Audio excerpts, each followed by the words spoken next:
আমরা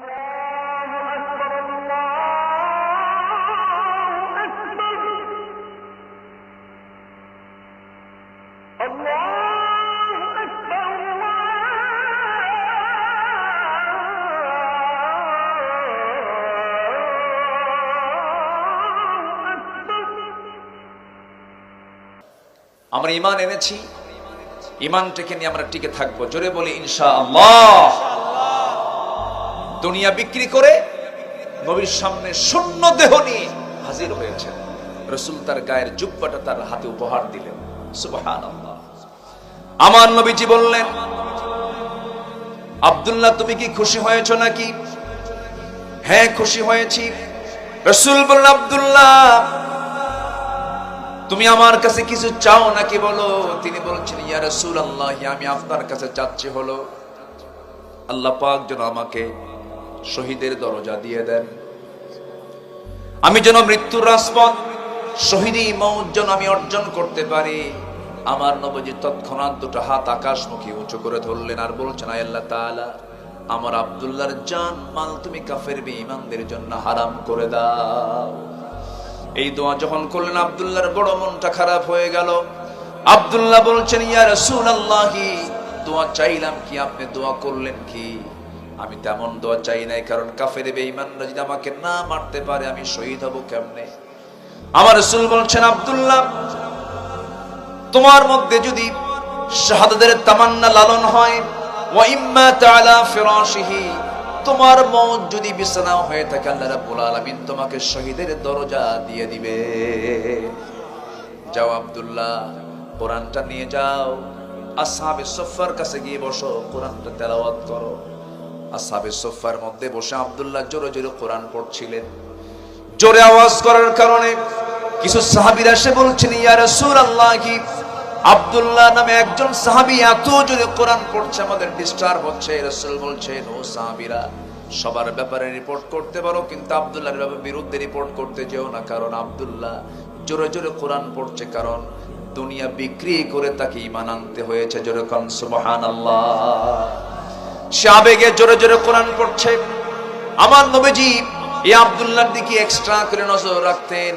কোন এক যুদ্ধের ডাক চলে এলো, রাসূল বলেন, আব্দুল্লাহ যুদ্ধে যাবে নাকি? হ্যাঁ যুদ্ধে যাব, চলো যাই। যুদ্ধে চলে গেলেন। অভিযান শেষ হলো, আবার ফেরত আসতেছেন মদিনার দিকে। হঠাৎ করে আমার নবীর এখানে সংবাদ আসলো, হুজুর আপনার কলিজার টুকরা আব্দুল্লাহ আজ দুনিয়াতে বেঁচে নাই। আব্দুল্লাহ মারা গেছে, অসুস্থ অবস্থায় মারা গেছে।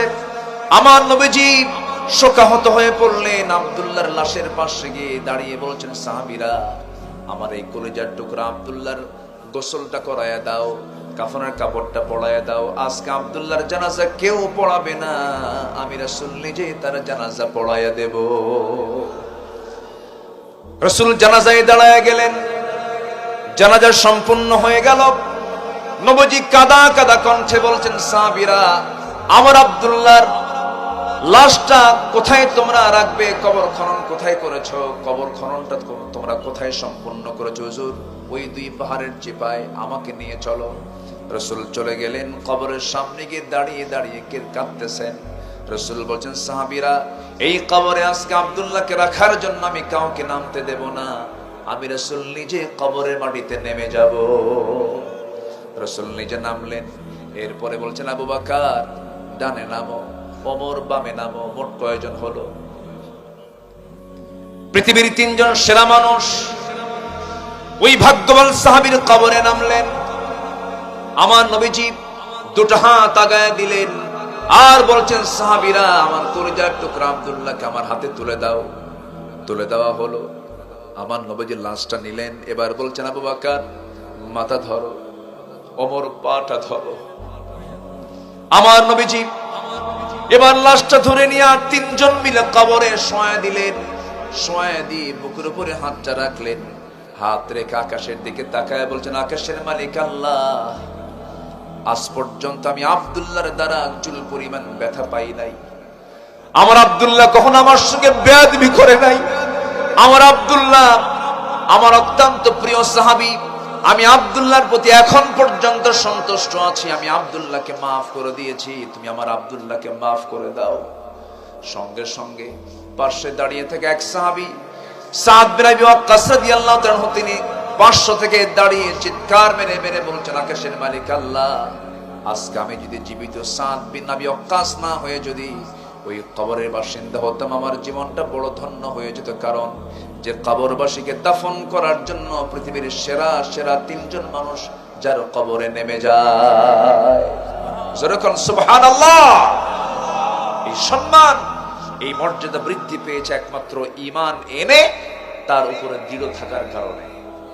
এই হক কার হক?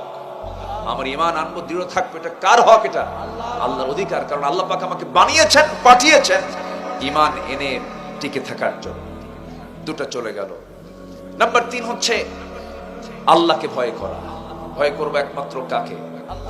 রব না রব? বলেন রব না রব? রব তো বান্দা, রব কে? রব কে?